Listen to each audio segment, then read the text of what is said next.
Looks like people are still entering, but I will take this opportunity to welcome everybody. My name is Radha. My pronouns are she and her. I'm a philanthropy advisor that's working to encourage greater investments in intersectional gender equality. And as a member of the planning committee for this women-funded conference, we're really excited that everyone is joining us today from across the country and across the world. And we're looking forward to putting all of our superpowers together and engaging in some meaningful conversations. So this session is Building the Care Worker Power Through Care Economy Investments.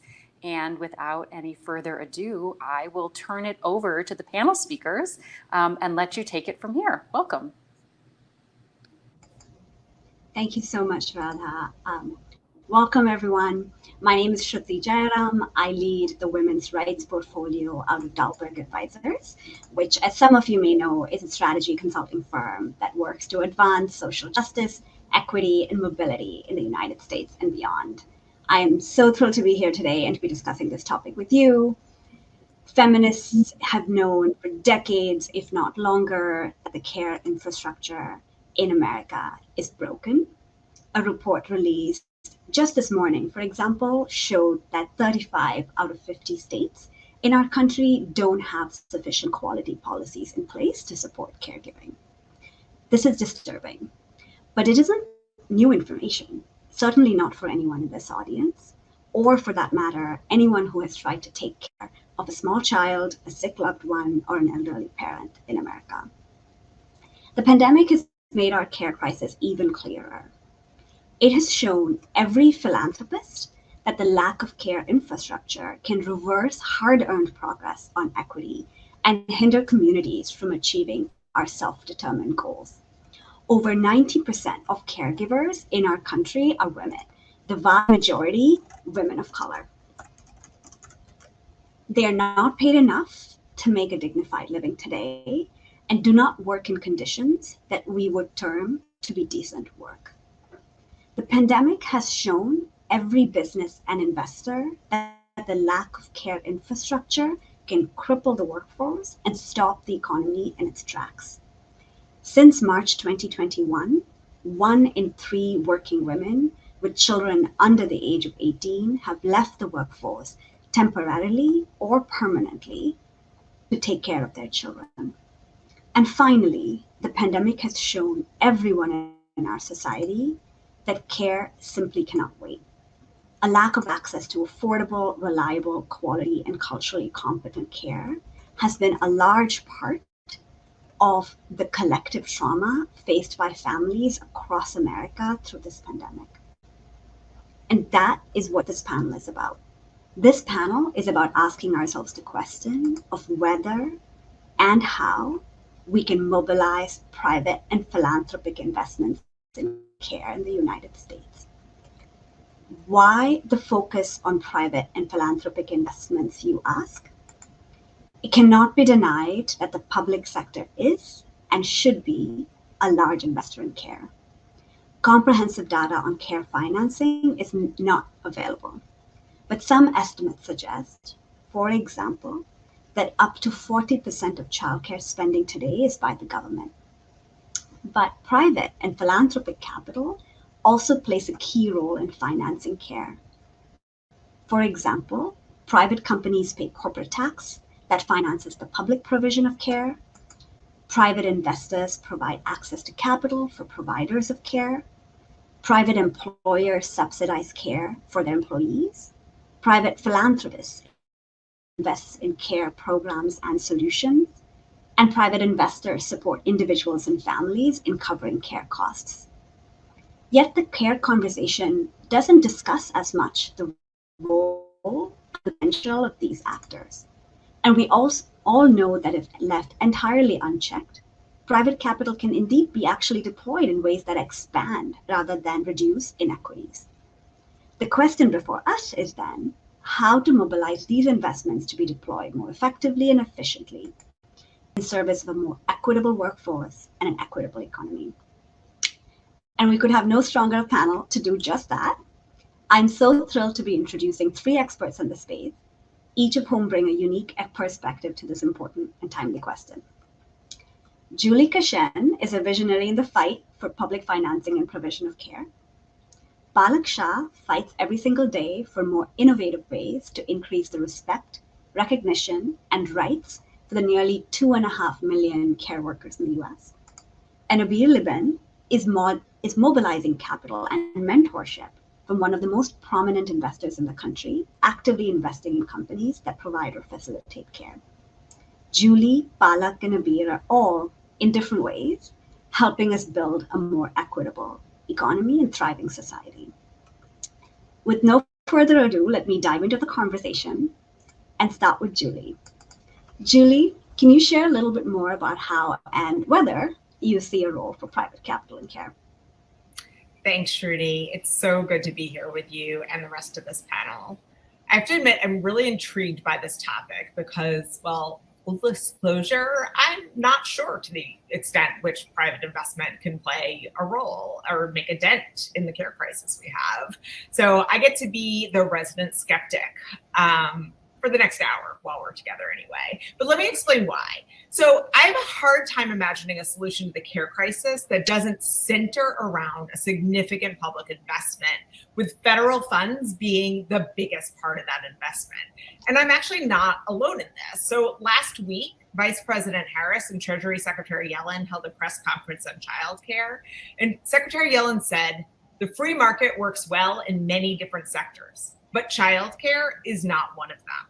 She went on to describe several market failures in childcare, including liquidity constraints, where parents need to pay for childcare at the exact moment in their lives when they can least afford it, when they're starting out in their careers, when they've just had a baby, which has a lot of expenses with it, right? Is in addition to childcare.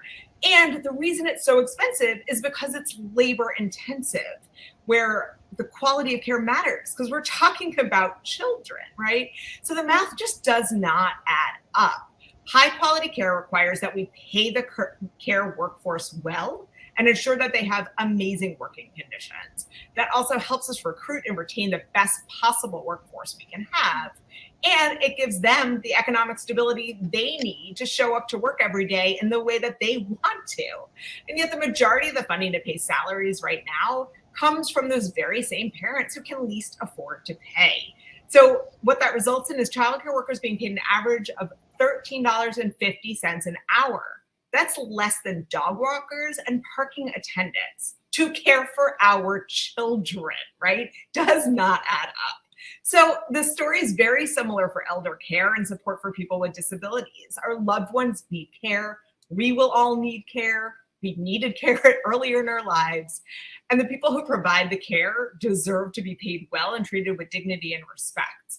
But today we're just pitting families against workers, and that's not going to lead to good results, which is why the government needs to be an actor that steps in and makes the difference. It's like clean water or K-12 education. They're public issues that require all of us to play a role, but they're intractable without government investments. And so just where we are right now, Congress has finally recognized this, and earlier this month passed unprecedented childcare and early learning, home and community-based services, and paid family and medical leave policies out of committees in the House of Representatives. Those policies are part of the larger budget reconciliation bill, the one that's sometimes called the 3.5 trillion bill, although really it's, as you'll see today in the news, it's a zero cost bill because it's offset. But all of that to say, this is all part of the president's agenda. It's moving through Congress right now, and I'm excited to see how much the other folks on this panel can change my thinking on this. So thank you so much. Thank you so much, Julie. And I love that we started with the skeptic's view on this, because I think really there is such an important role for the government in care. I don't think, well, actually, I don't know, let's discuss, but the idea of kind of the free market really taking care as something to solve similar to any other good, it doesn't sit right with me. Care is a public good, right? The question for me is, how can private capital be additive? Like, is it really that all of care needs to be funded and provided by the government? Like, I'm sure there are ways in which private capital can be more efficiently, but also equitably deployed. So would love to invite Palak in, who I know has been thinking very deeply about this. Palak, what would you like to share about the role of private capital in care? Thank you, Shruthi.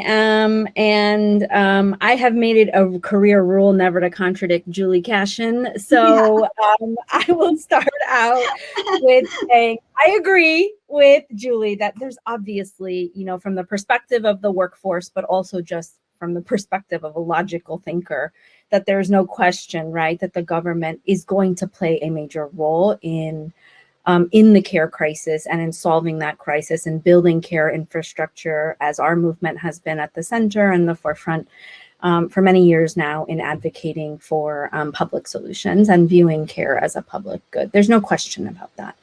And especially in the role of financing care, there's no question. That's just a math problem, right? I mean, I think we can all agree on that. If you've got, the median incomes hovering around $35,000 a year and you want to pay somebody a fair and living wage, like that's just not going to work. In addition to the actual acute times when people need care, which is when they're actually squeezed in terms of income. So all of that makes complete and utter sense to me. And I think we would agree. And I would agree with Julie on that. Rosalind Carter once famously said there are only 4 kinds, right, of people in the world: those who have been caregivers, those who are currently caregivers, those who will be caregivers, and those who will need caregivers, right? So this is going to be an experience. All of us are going to fall into one of those 4 categories, if not multiple categories. And so that leads us to think about the very important question, though, Shruthi, that you're raising, which is, what is the role then of private investors and philanthropy, right? So my perspective is that government is not the only player and solution. And by no means, Julie, am I interpreting that as what you're saying. But the question I think for us to really grapple with then is, what is the rest? What is everyone else's role? And how can all of us playing our roles make actually what we do in the government the best and most efficient thing that it can be, the best intervention that it can be? So when I think about it, it's like, yes, of course the government has a role in financing care, but that is related to a much larger issue around wages and income inequality and the wealth gap and a whole bunch of other problems we've got to solve in the economy and in the country. But it doesn't mean that we don't have innovations and interventions that even around the financing of care, but also all other kinds of problems that we have in the care infrastructure and the way that care is not received and delivered in the country today, right? So we've got questions and we need innovation around how can we provide safe care? How can we find the care when we need it at the time that we need it? How can we best support caregivers and care workers? How can we find the right how can we have the right care at home to reduce overall healthcare costs, which is obviously a big problem that the government is experiencing and we as a society are facing? How can we find the right care at home? How can we have the right care at home to improve student achievement? How can we link to the other goals that we have in an equitable and fair society around students and children doing well? And how does care intersect with all of that? And I think that there is a role for both private, like traditional private investors, as well as philanthropy to play in incenting solutions and innovations and iterations and advances on all of these kinds of dimensions. My personal take is that this is a super hard problem to solve. It will definitely require money and a huge public investment. But that will be an important ingredient, but not sufficient to solving the entire care crisis.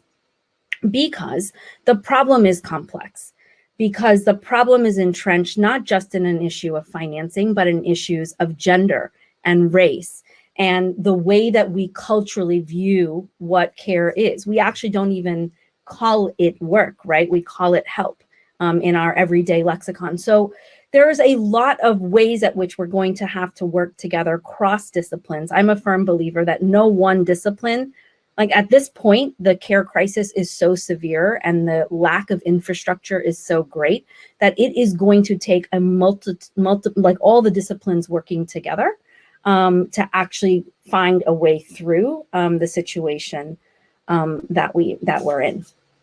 I think one of the things that I have observed is right now what we're seeing, and I would love to hear from Abir on this and kind of have a conversation around this.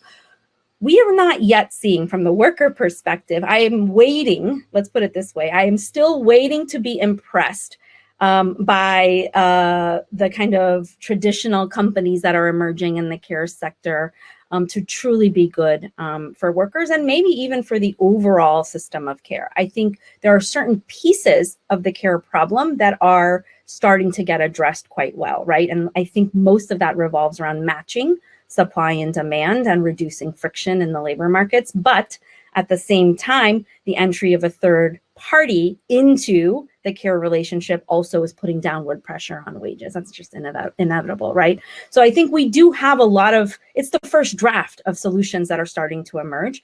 And I think we have a lot to do if we want those innovations and these new ideas and solutions for how the care economy will function in the future to be not looking at workers as inputs, right, but as actual stakeholders in the entire system that we're creating. One last point from our perspective, we've been very much worried about an uneven type of innovation emerging, right? One that is favoring consumers or families, not at the, and we don't have an antagonistic stance towards that, even though we are the voice of the nation's care workers and domestic workers, but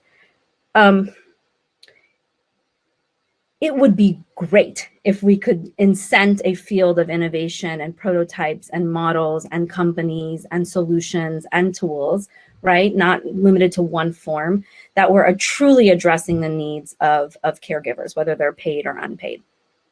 And what we noticed about 5 years or maybe 4 or 5 years ago was that we weren't really seeing that emerge. And so we had this idea and we joined forces with the Quality Jobs Fund at the New World Foundation to imagine and think about launching our own investment fund from the Domestic Workers Alliance that would be focused on early stage ideation, prototyping, really trying to figure out what are the right models. It may not even be an investment model, maybe an incubation model, but what are the models that we can help support? And I think we would invite all of you to think together with us about how do we create the right environment for those kinds of solutions to emerge. I don't think it will look always like traditional investment, given all the dimensions, Shruthi, that you named and Julie, you named, but there's also still, I think, what we need to parse out is what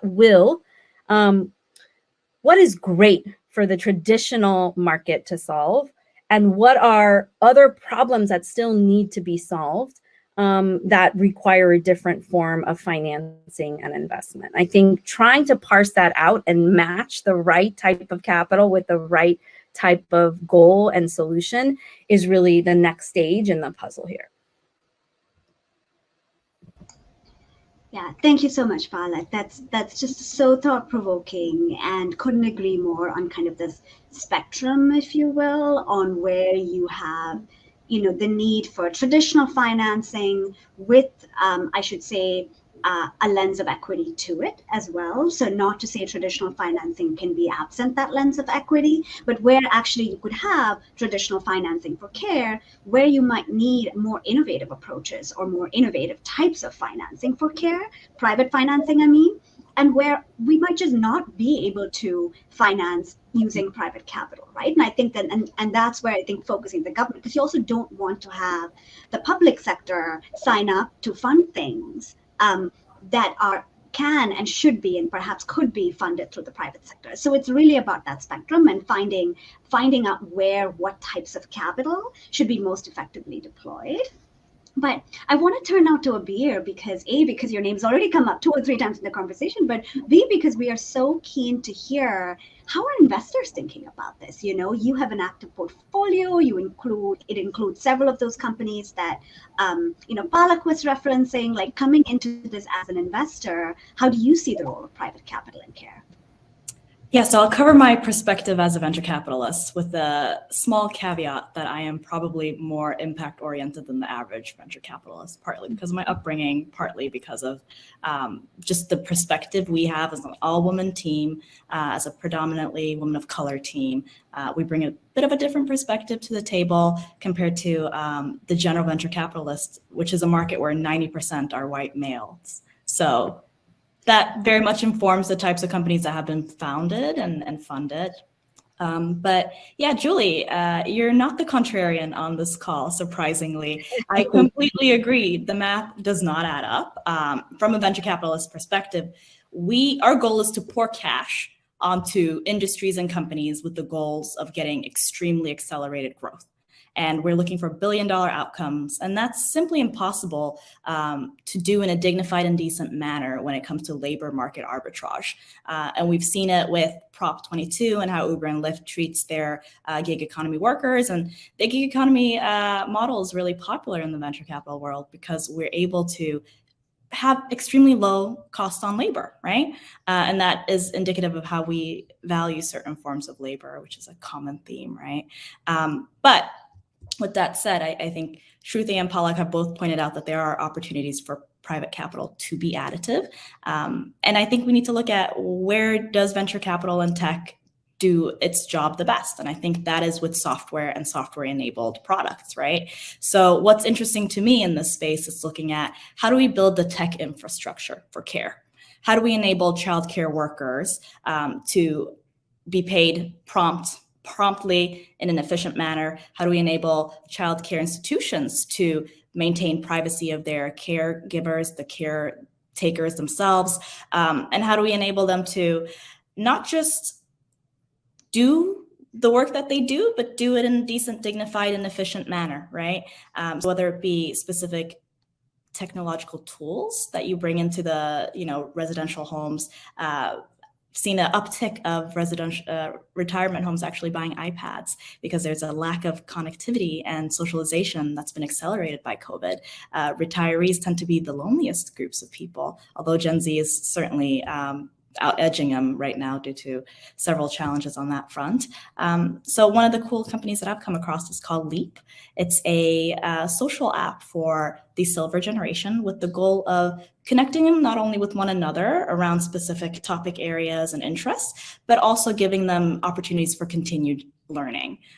Retirement is a lonely time, and a lot of people feel a loss of purpose. And for caregivers, when you're seeing your mom or your dad or an elderly person in your family kind of lose that spark, it's very concerning. And you can't be the end all be all. You can't be their complete social network. So providing them opportunities to connect, providing families with software that helps them manage family care benefits, whether it be Kinside, which connects parents with actual beneficial programs, or Juno, which is a child insurance play a la Scandinavian model, providing families with the opportunity to get a payout in case they do have challenges with their children, health and mental health wise. So there are some opportunities out there for the private market to play. With that said, I would love to turn to Julie and Palak and ask you both, where do you all see opportunities for us to play? What are some white spaces where you think tech can really help workers throughout the care economy? Because we are experts at, unfortunately, multiplying money, and our incentives are not aligned with public good often. So I would love to hear how you all can kind of explore the alignment that could possibly exist out there. I mean, it's hard to know because I think it's so much of the software, especially the software enabled advances, are kind of just emerging, and we're just starting to even see like, okay, well, we saw this get applied in driving. Is there a way for this to get applied in care? And we're just starting to see all of the different innovations, I guess, emerge, especially that are software enabled. But so that's like one area where, I mean, obviously, I think the way, the kind of infrastructure for how the labor market operates should certainly be tech enabled. I think we're going to all want that. And the question is, what does that look like, and how does it continue to get better and better and better, which we have seen, because kind of traditional tech companies been able to rapidly improve the quality of service. And so I think there is something really interesting to borrow from that and figure out how that can be leveraged to build the kind of care infrastructure that we need, even if we have all the dollars, flowing into the care system, which we obviously will need to enable the whole system. But there's also, I think, analog, examples. I just am always struck by the story of an entrepreneur. As the founding director of NDWA Labs, which is our movement, the Domestic Worker Movement's innovation arm, I just have this incredible opportunity and window to converse and meet with all kinds of people who are working on care issues. And, many years ago, I've been now in the role at the labs for about 5+ years, and in the domestic worker movement for 8 years. And maybe like 5 or 6 years ago, I met this woman who was working on an innovation to the bedside commode. Now, I don't know if any of you have seen the bedside commode. It is not a very advanced piece of technology. It's basically a plastic box that allows for you to toilet, especially it's helpful for patients and those who aren't that mobile, who can't get to the bathroom quickly, especially at night. But also it is a place where lots of injuries happen for caregivers who are supporting patients or people who need care to use the bedside commode, but also because of falls and all the kinds of things that we know that happen in aging. And so her idea, I think there must be many things like this out there, but we don't have the right ecosystem to kind of find them and support them. Her idea was to invent a crank that would allow for the bedside commode to be raised and lowered, thus allowing for the device to go up and down instead of you having to hold the patient up and down, right? And that's a very interesting example to me of the kinds of things that we should be looking for that would greatly reduce, I would hypothesize, workplace injury, right? Because so much of the challenge of supporting people who are aging or those with disabilities, some of that challenge comes from some of this physical work, right? And so what can we invent? What can we advance? What can we develop that allows for us to tackle those kinds of issues that are part of improving and achieving the kind of dignified work and jobs, Abir, that you're talking about? They're all part and parcel of solving the problem. So for me, that's like an example, right? Of like, that bring to me, I always am inspired by that example because I'm like, yeah, there's such a wide range of things that we could solve.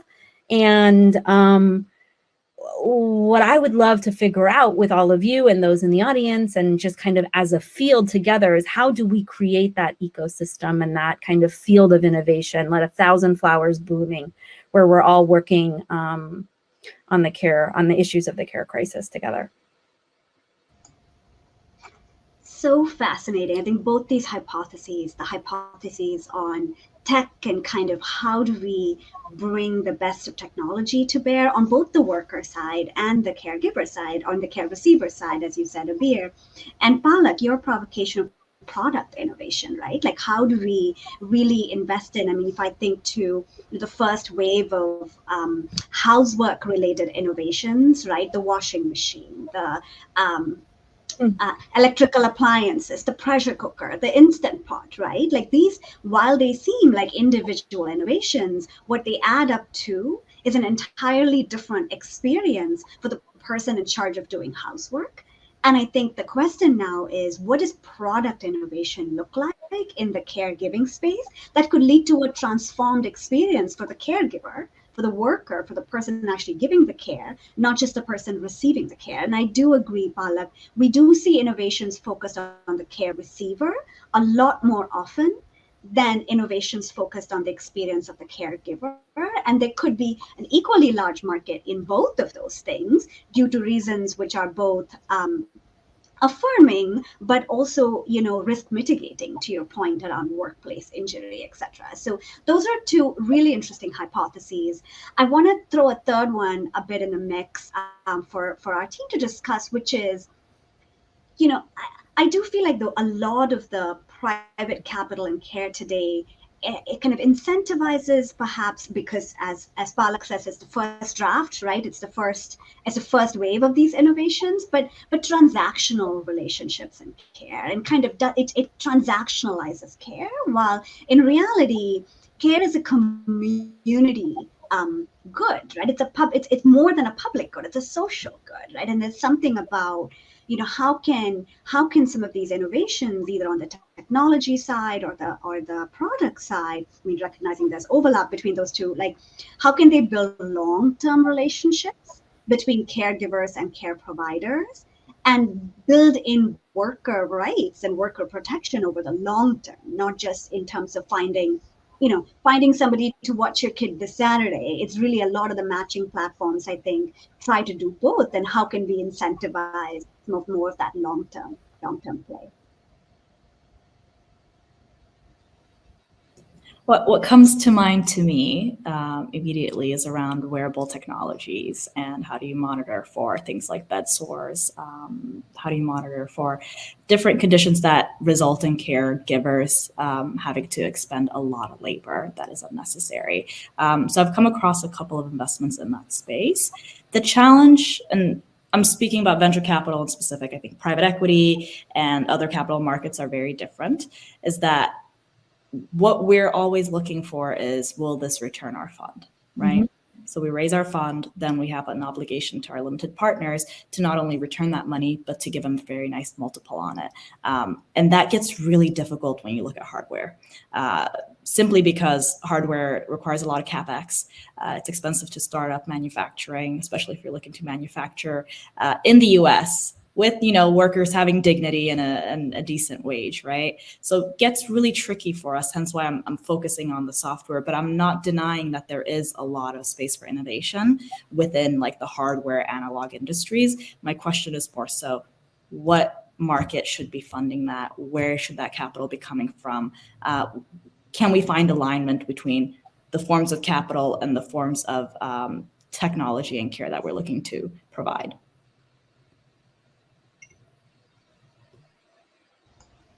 How can that happen? Palak, you stole the words from my mouth. I was like, well, how can we have this bigger match between the types of capital? Because I think that's also a little bit kind of coming out through this conversation, right? Because I also have in my mind, a lot of our audience members are in the philanthropic sector, right? And so that's another form of capital we haven't really talked as much about so far.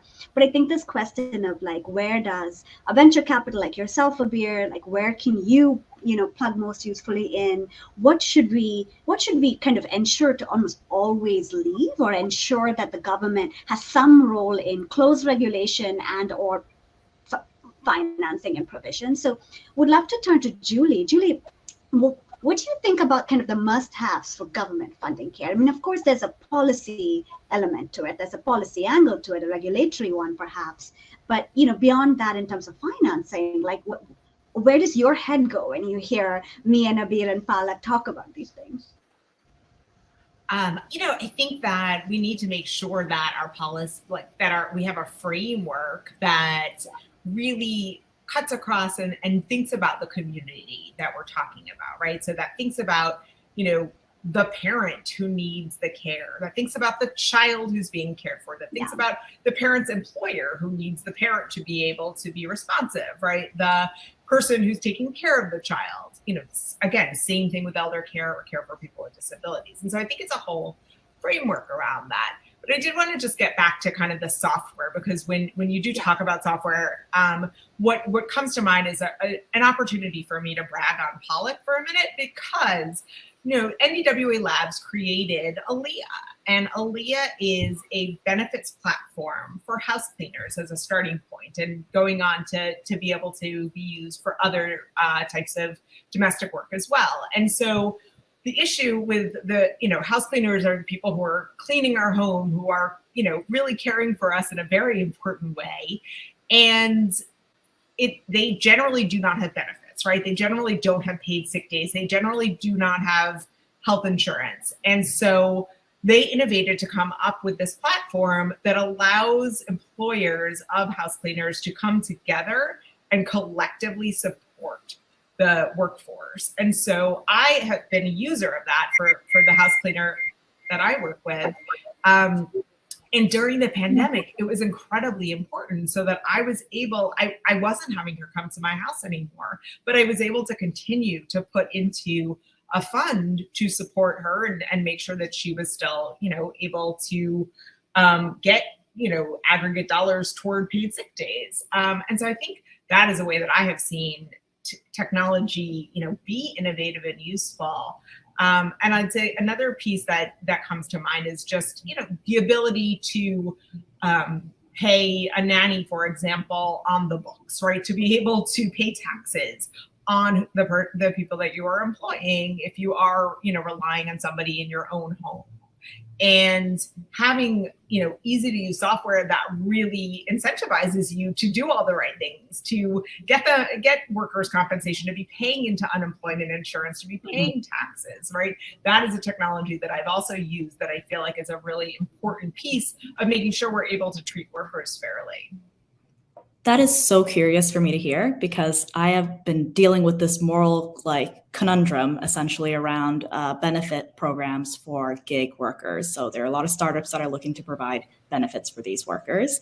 And what I can't get over is I feel like the employer and the government should be providing these benefits. And the fact that there's now a third party actor that is going to be getting a rather significant profit margin on providing these types of benefits doesn't sit particularly well for me, but perhaps it is a stopgap solution for the here and now. I would love to hear what Palak has to say on that. Yeah, I mean, I think that's the challenge, right? I mean, I think there's two challenges around the benefits for gig workers stuff that's emerged, right? One is that it is devolving, like many things in the gig economy, cost down to the worker. And while it's true that the workers need some of those benefits, it would be ideal if we could come up with a system that was consistent, right? Regardless of whether you won the Good Boss lottery, regardless of whether you were an employee or a contractor, regardless, an hour. I feel like the way we've been thinking about it in the labs is an hours and hours and hours and hour in the economy. And all of the hours that are worked in the economy deserve the same level of workplace protections. That's kind of the logical starting point. Put aside all of the policy and political debates that we're having around all of these frameworks. But I think from a moral perspective, or from just a worker perspective, we're saying, hey, house cleaners are working 60, 70, 80 hours a week. They may not be working for one employer, they may be working for 50 different homes, but they're still working just as much as somebody who works in a traditional retail job or a factory job. And why don't they have access to the benefits? Now, what I will say, Abir, is what we have built is kind of awesome. It's in beta. It literally has no business model, right? So I'm still trying to figure out how we can even just cover our costs. We are basically 100% philanthropy funded. And it's a really important breakthrough, right? Because on the one hand, it's actually creating a solution and pushing the public imagination around how we can expand the safety net. So outside of a market in a business context, it's actually creating what we need is to open up our imagination around how it is that government programs and safety net programs can be more and more inclusive to all of us who are working or not working or unable to work, right? But at the same time, it's borrowing, right? We're borrowing from some of the tools that exist in other disciplines. I would say, there's value in us doing it. And there's the reason we were able to come up with what we were able to come up with, even if it's in beta form, even if it's small right now, right, is because in some ways we're seeing value where others don't, and we're able to address problems that others aren't seeing. The challenge then is what happens after that, right? Because I mean, there isn't, to your point, if you're going to actually have a self-financing model, that cost is going to have to come from somewhere, right? And so right now, I feel like we're already moving uphill with employers paying for PTO, which is not something that people who pay domestic workers are used to doing. And then on top of that, I'm going to add all the transaction costs to like make the platform run. Like it doesn't feel like we're there yet.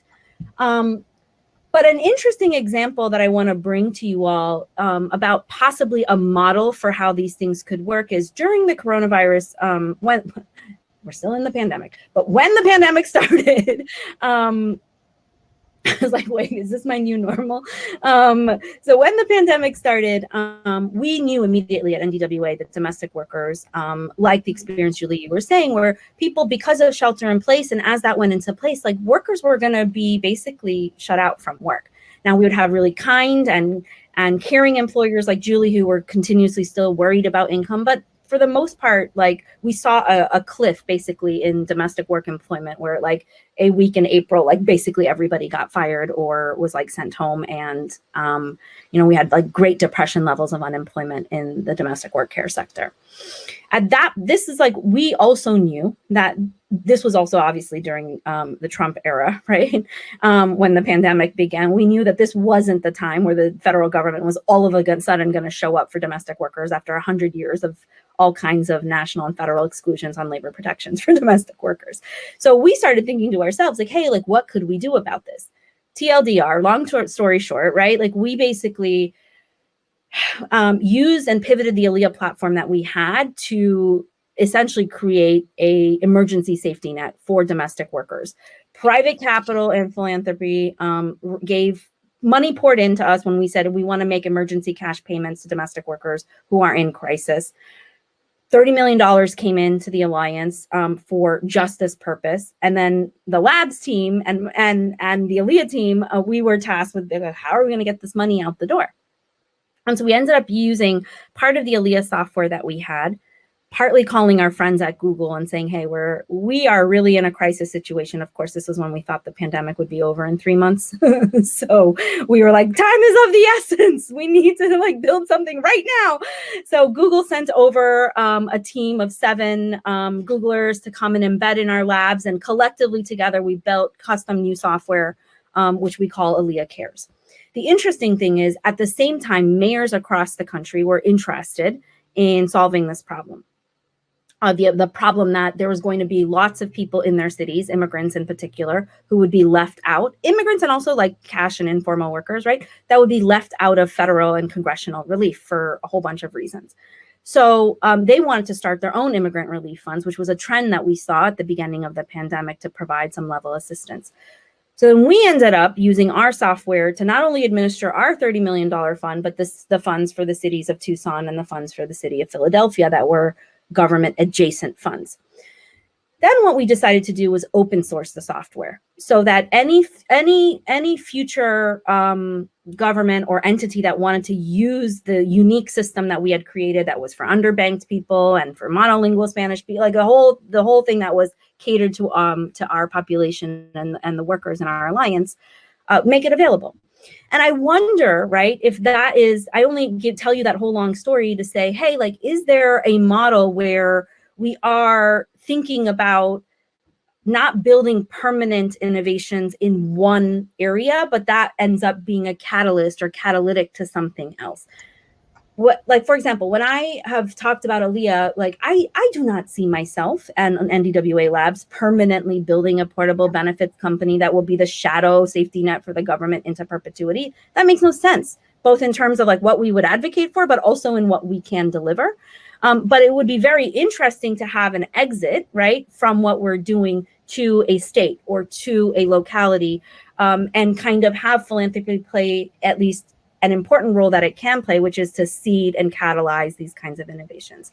The one challenge that I will say that we've had doing this is we are really crossing a lot of boundaries in doing this work. A social movement doing product building work is very difficult. We are really out of our lane. And so I think, Abir, to some of the things that you're saying, like, for example, even investing, like even if we start an investment fund, I'm not going to be as great of an investor as you, right? So the question is, how can we figure out how everyone's highest and best skills and talents and contributions are actually in the right capital markets? Because I think that's part of the challenge too, which is we can we should have that kind of due diligence, the diligence and the screening and the ability to like evaluate ideas and teams and innovations, like, but in this space as well, and also attract the right entrepreneurs into the space too. So I think we're at the beginning of something. It's been very, very difficult for us. Like, it's nearly killed me to cross this many bridges and be this kind of traffic cop between, you know, Google and us and social movements and philanthropy. And it's just been a lot, but I think we're onto something. And would love to explore that as kind of how all of the disciplines work together. Yeah, this is fascinating, because when we started the conversation, we talked about how do we direct the right types of capital to the right parts of the problem, right? And that, in at least the visual in my mind, being a strategy consultant, highly visual thinker. So in my mind, I was thinking, okay, it's about saying, you know, here's the care market. Which parts of it should different types of capital play in? But I think what this conversation is taking me to is really, it's more of a, I don't know what the right metaphor is, but like not a ladder, because that suggests a hierarchy, but really there's a journey, there's a start and end to it, where we do need social movements, feminist advocates, to push our collective imagination as to what is even possible and what should we even be doing when we think about, you know, an equitable economy and thriving society.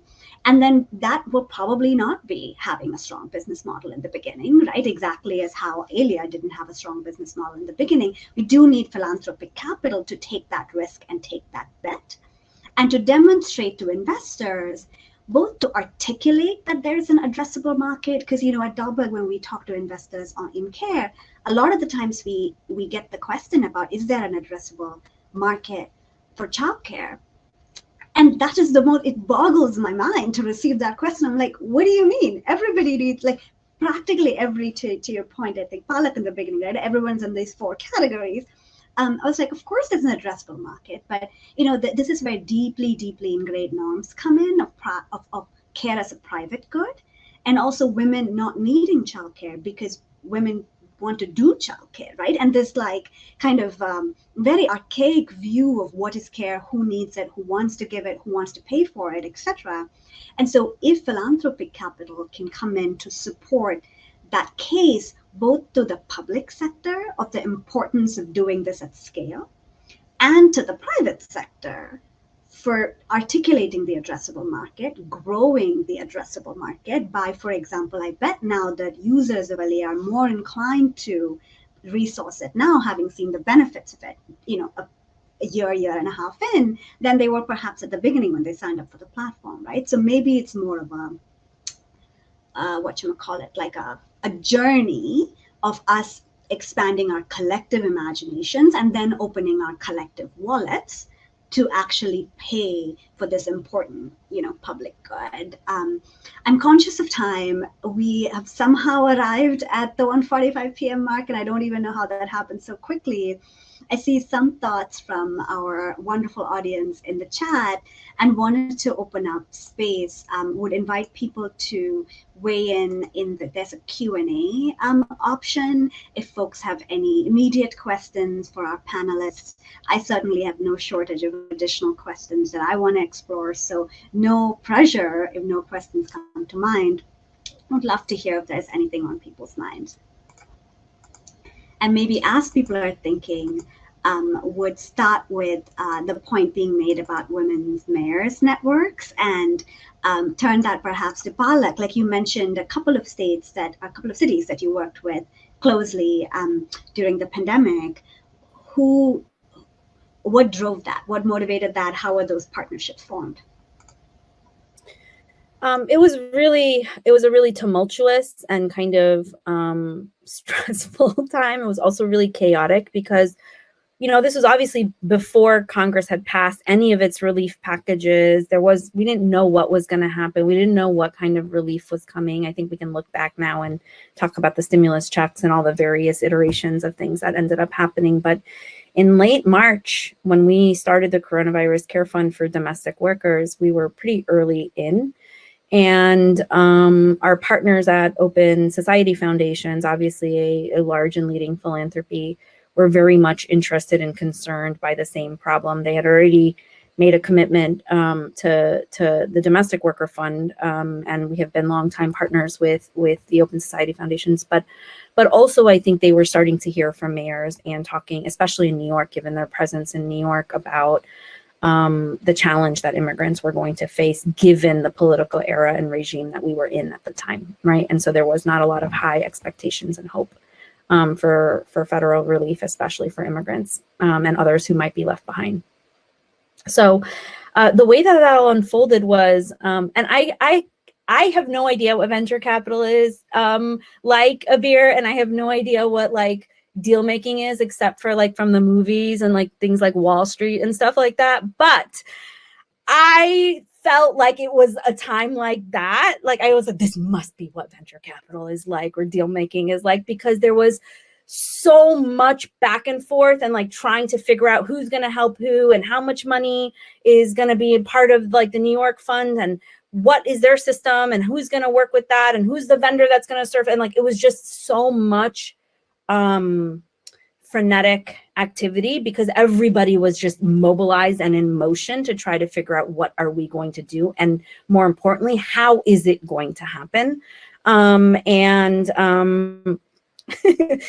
So anyway, what ended up happening is basically OSF, because they were such a integral part in it ended up being called the Emma Lazarus campaign, and they were really catalytic, I think, not the only ones, but very catalytic in putting in seed investments for mayors to start these kinds of funds. Then the mayors would start calling us because we had like a 3-week head start at our solution. And then we ended up playing basically this consulting role for maybe 15, 20 different cities. And then, you know, LA went a different route than the system that we had. And, you know, we all worked together to say, hey, if you're trying to do an open call, go with the system LA is using. If you're trying to do something using civil society, use the system that we're creating. And we all kind of became this cabal of people that were coordinating together. So it was, you know, I think we should write a case study on this. I think I'm still just coming down from the whole experience, but because it was really a lot for everybody to coordinate, and everyone really, you know, from philanthropy to social movements to the tech company Google coming in to the mayors and local government officials, all working together in such a incredibly collaborative way that it was super inspiring for me, because sometimes I think, you know, like pre-pandemic, I was like a little cynical about, you know, I've always had this idea that disciplines should work together, but it's so hard. And this was such a beautiful example of collaboration. And it was really eye-opening to me to be like, okay, you just, it's kind of like what we were talking about earlier. We really have to figure out what is everyone's role and how do we construct, you know, the combination of those roles to be greater than the sum of the parts. That's, I think, the real promise of the care economy collaboration. Because Abir, to your point, like some things aren't going to work through traditional means, and to my point, like there's a limit to what we're going to really be able to solve at scale. Yeah, I think both you and Shruthi have made a really good pitch for a social impact incubator focused on the care economy. So to give you all an example out of my portfolio, we're investors in Propel, which focuses on EBT users and financially empowers them to understand how much they have in their account, gives them access to discounts and coupons. And if you don't know, the EBT number is the most called number in the US. Prior to Propel, there wasn't a way to digitally check how much money you had in your account. But they struggled immensely to raise early funding, despite the fact that there's 40 million users, right? This is a huge market. And we're not just talking about the actual EBT card holder, we're talking about their families as well, right? So it's serving a ridiculous amount of people. And the fact that like venture capital completely ignored them for a solid 4 years shows how little VCs understand what markets are out there. We love to invest in like HR software for Facebook and anything that's like familiar. But when it comes to markets that are low income or predominantly women or predominantly POC, those are not markets that these investors are familiar with or feel comfortable taking bets in. We were an earlier investor in Propel because it just made a lot of sense for us. I grew up in an EBT household, so it's not an unfamiliar concept at all. But that early capital that they ended up getting was predominantly from philanthropic institutions. And now they have marquee names on their capitalization table as a consequence of, building up the traction. I believe 1 in every 5 EBT users on their platform, which is immense, right? And they check their wallet about 3 times a day. So this is a high frequency touch point for reaching that population. And of course, Amazon and other large e-commerce giants are like, ooh, we get access to this population. So there's obviously a data play behind it. But I would love for the ecosystem to lift up companies of that variety in the earliest of stages, incentivize them to build for the public good. And once you kind of get them off the ground and have a little bit of traction, private capital will come chasing. Like, it is oftentimes when they're raising, they're the hottest deal in the valley. And I find it very amusing to see the complete 180. But yeah, I think there's an incubator somewhere in this group that's going to grow out of this, I hope. That's so exciting and so interesting. I think, yes, this idea that there's no market for it, right? And I hear this a lot too. The idea there's no market. I'm like, there's no market for care. It just makes no sense to me. But I think part of it is, who's making that decision? Who is seeing the market, right? Of course, that's a question of who kind of controls capital in our country, which brings me, I think, full circle to a little bit the worker rights and the worker power lens. Because to me, a lot of this is about, if we think about the people who care for, our communities in the US, and that includes paid care workers, it includes unpaid caregivers, it includes energized and wonderfully leaning in caregivers, it includes reluctant and struggling caregivers. Like, it's such a bright, but if we look at them as kind of the quote unquote market, right? Like, that really does change the lens of like what is possible, because it's practically everybody, if not half the people in the country. And so I see a question in the chat about kind of incentivizing private investors. Before we turn to that, I wanted to bring in Julie a little bit to talk about the Bill of Rights.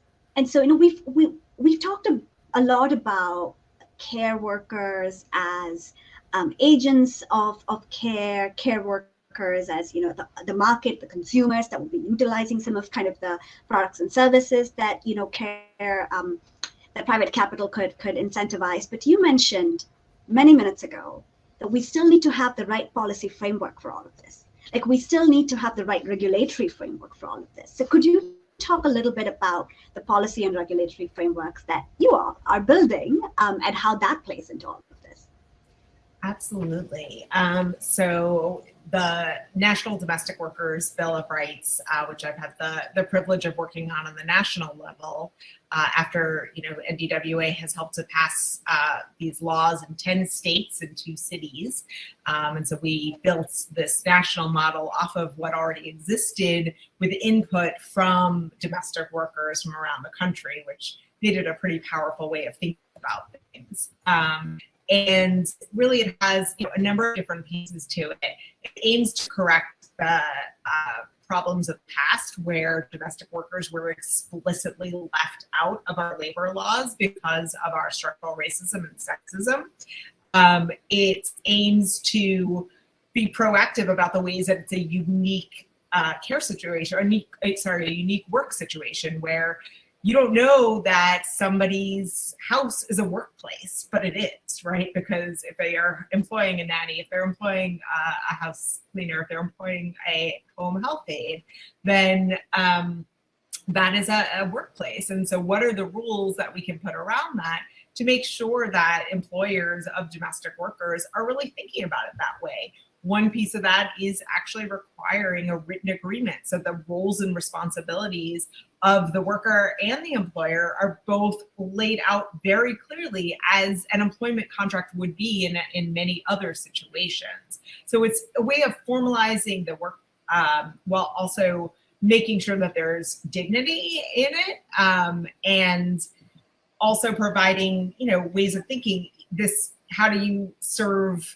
portable benefits to a workforce that is disaggregated? How do you give them power to to influence policies and to influence the way that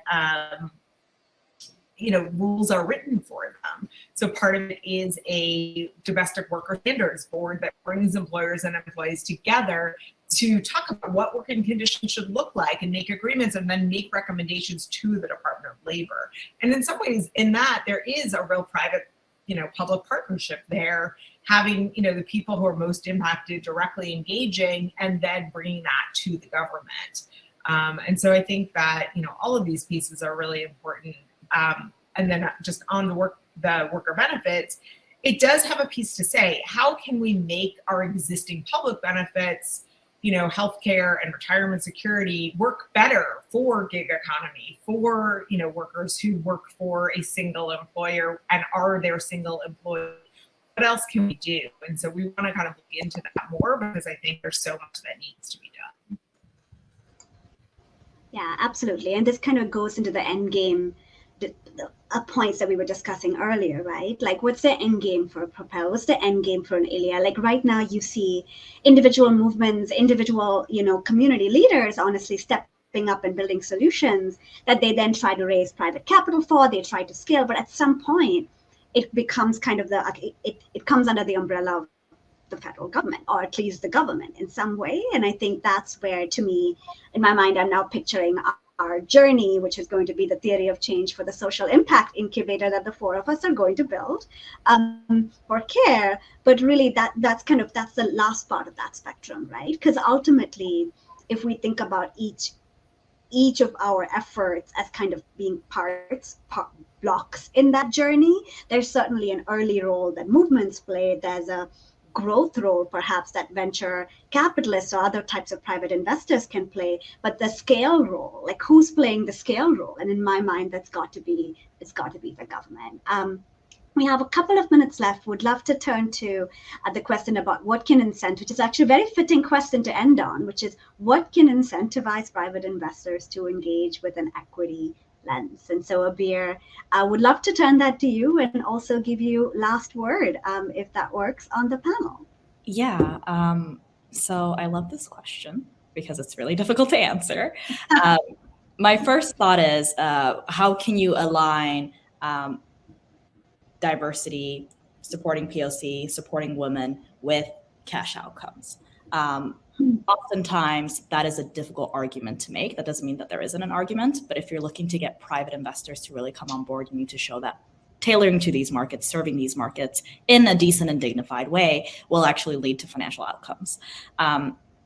There's a bit of a shortcut around this, which is diversifying private investors in general. So we're seeing this overall move in venture capital, slowly but steadily, where we're seeing more female investors, we're seeing more Black, Brown, and Indigenous investors as well.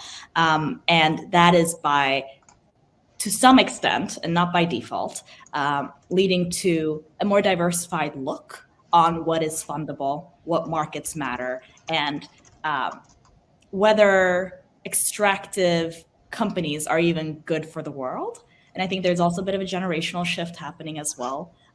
So we're seeing a lot of investments in the climate space. We're seeing a lot of investments in childcare, in health and wellness companies that focus on women, because apparently women are also important when it comes to healthcare, something that venture capitalists do not necessarily agree with historically. Women have health too? Did you know that 50% of America, actually a little bit more, is female? I had no idea. Very shocking to the mostly male and white venture capital community.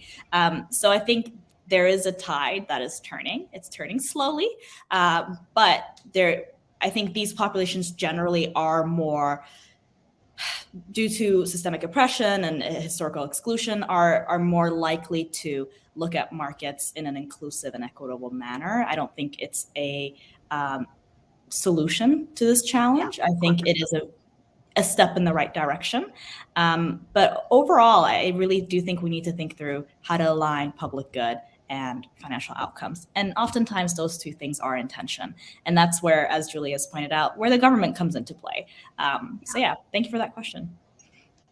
No, thank you all. I think we're at time, but this has just been it's such an interesting conversation, such an important, such a timely conversation, and so grateful for each of our expertise and work in this space. So thank you, and really also thank you to the audience who joined us here today, and looking forward to continuing the conversation.